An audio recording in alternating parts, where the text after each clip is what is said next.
G'day everybody, my name is Lowell and welcome to the channel. So we're jumping back in for some more British comedy. This is going to be Michael McIntyre with things we do when nobody's watching. So let's jump in. Let's have a look at this one, shall we? Popcorn, the noisiest of foods. Why do we eat popcorn in the cinema? And isn't it amazing how we eat popcorn as well? You lose all dignity when you know that nobody can see you. Look what happens to our behaviour when we know no one's watching. The lights are off, the popcorn's there, just flick it near your face. You don't really care if it lands in or out because you know no one's looking, and if you miss your face, you can pick it off your body later.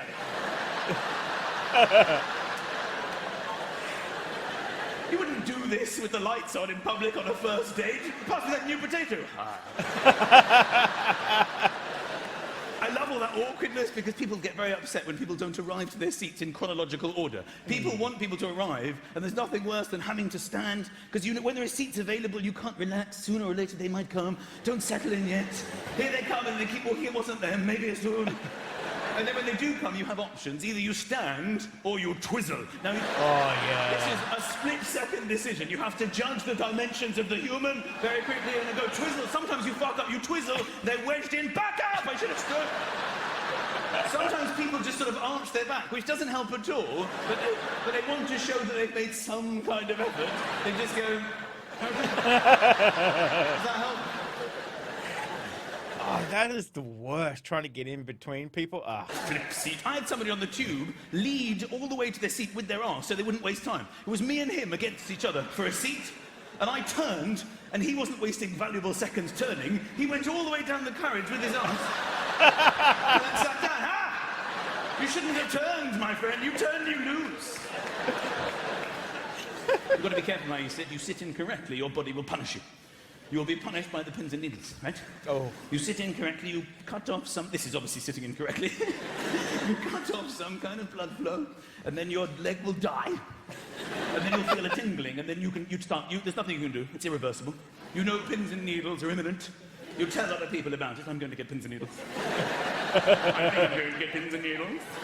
They will offer advice. We're going to tell you, we're going to tell you. And then you wait, and then it strikes, and You ever tried to walk with pins and needles? One of the most difficult things I've ever had to do was to get off the bus. Oh my God, when you can't feel your foot, and you don't know your foot's down, and you can't feel it, and you're kind of that stumbling about. Oh, it's terrible. My stop, when pins and needles struck at that exact moment, I literally was like,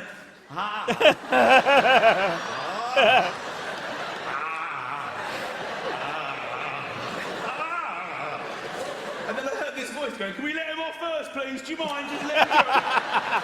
And people were separating, and I had to walk through the middle going, thank you. I got off the bus and I realised I had to continue. Oh my God. But people who knew me were driving past going, bloody hell, he's bungalow. What's going on there? After a while I started walking normally. I felt like Kaiser Sose from the end of Usual Suspects. I was just thinking that, The Usual Suspects. If I am going to go away, I need to get a new passport. My passport's run out, which fills everybody with so much tension, and I've got to get a new photo for it. And they give you this A4 sheet of photos, advice on what you should use as your passport photo, because it has to rule certain things out, because they think people will be stupid enough to have this as their photo. So it has examples, then X's underneath to say, don't do that, we won't accept that. Okay? One of the photos is a woman with all her hair in front of her face. And it says, don't do that. I'm not going to do that. Another one, it's a group photo, just a whole load of people. And an arrow over one of their heads. That's me, that's Susan, that's Stella. I don't speak to him anymore. The right bar, so that's Victor. I slept with him. Lovely, lovely. The funniest one, you won't even believe this, it's the back of a man's head. Who in their right mind would just go, that's it, that's me, that covers it. People queuing up backwards, all right, it's obviously me, where's baggage, where's baggage? When you're in the sea and you need a pee, do you pee in the sea? Don't answer, I know the answer. I know we all go through the same thought process. You're in the sea, you feel pee brewing. You think I better get out of the water and pee in the loo that has been designed for this very moment. But then you look into the water and you think, hang on a minute, this is where all the pee lives in the world. I'm in the home of pee. So you come to the conclusion that you could pee in the sea, because if you peed in the loo, the pee would beat you back into the water. You'd be standing next to your own pee going, why did you do that? I don't know, I panicked, I thought it was civilized. So we think we can pee in the sea, but obviously you still have to be in the water. All right, you can't, even though it's sort of acceptable, you still can't be standing on the beach going, it all ends up there anyway. Bring back your children, nothing's wrong here. But the problem with peeing in the sea is it's actually impossible for you to pee without your face revealing that you're peeing in the sea. Something is linked between the muscle you use to push to pee and your facial expression. And it's unavoidable, all right? Next time you're on the beach, have a look into the water. You'll see children playing, you'll see people with bats and balls, snorkeling. You'll see the classic scene. There is a man in there. Look for him. He's there. Just going...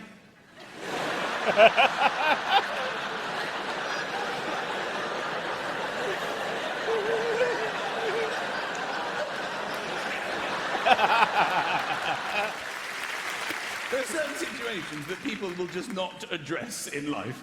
So sometimes when you're talking to people, a little spit will come out of it. You know, you'll say something like, oh, petrol prices are a disaster. And you get hit. But no one ever mentions it. You just get struck and you just sit there, stand there or whatever, with spit on your face. And the conversation is now as good as over, okay? You're both aware that this conversation is dead, but nobody mentions it. You don't go, oh, spitting on people's faces, are we? But you're both... If you're... We used to say, if somebody did that at school, it would be, we asked for the news, not the weather. That's what we used to say. You know it's happened, and if you've been spat on, you know it's happened, but you carry on the conversation, oh, petrol is very bad, but in your mind you're going, I've been spat on in the face by this spitting lunatic. Just by way of applause, who has been spat on in conversation on the lip? Oh. Yep. By way of applause, who hasn't? You're spitting on their lips, you see?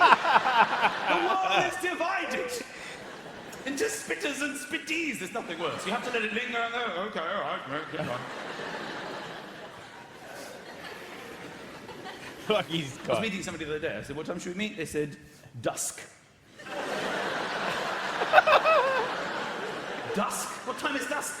I don't know dusk. I'm supposed to watch the sun all day? Sorry, are we having coffee or dueling? What's happening?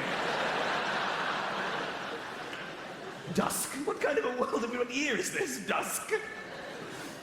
Sometimes you don't know the time and you have to ask some people for time, and sometimes they don't know the time. And they don't just say, they don't know the time. They try to guess the time.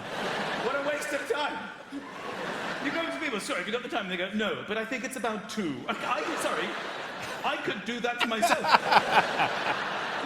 I didn't come up to you and go, guess the time! I'm looking for the actual time to watch. I think it's about 2, judging by the position of the sun. That's how they used to tell time from the sun. They used to have sundials. What about places with no sun? What about Scotland? Did they know the time? Like, you have sun 3 times a year. Were people in Scotland in the old days just going, you got the time, pal? I know that 3 months ago it was 2. That's all I know. Oh, I'm waiting.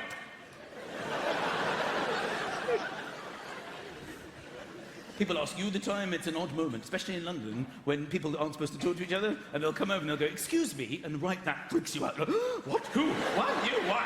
Who are you? What do you want from me? This is all going on in your mind. Who is this crazy person who's come into my life? And they'll go, have you got the time? And then that all shifts. You're like, ooh, I've been selected for time. You feel quite honoured. You look at other people. You didn't want time from them. You've come direct to me for time. And then you look at your watch, and even though you know how to tell the time, and you've been telling time for many years of your life, you hope it's an easy time. It freaks you out. If it's not 2:45 or 1/2 or 1/4, you have no idea what to do. Right. Oh, it's 13. No, I would say, you do it, take it and leave. I panic.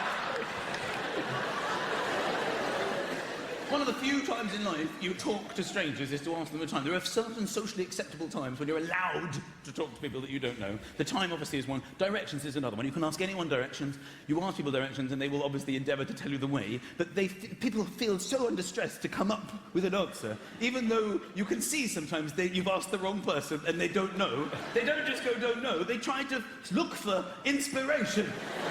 I went up to this guy the other day and I was like, do you know the way to wherever it was, the Strand? And he just starts looking like this.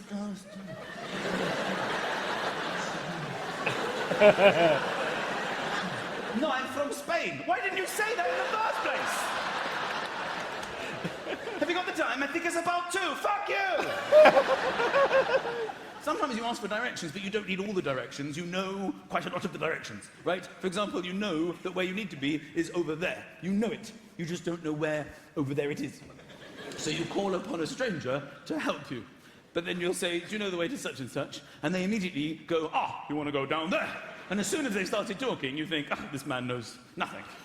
He's wrong. I'm wasting my time with this person. But you can't stop him. You can't just go, you're wrong. Because that makes you look like a leader. You can't go, do you know the way to such and such? No, it isn't. I've just decided to quiz you on geography. You don't know where you are. You have to listen to them to tell you the whole thing. And not only that, when they finish, you have to walk the wrong way. You can't have someone go, you want to go straight down there and go, thank you so much.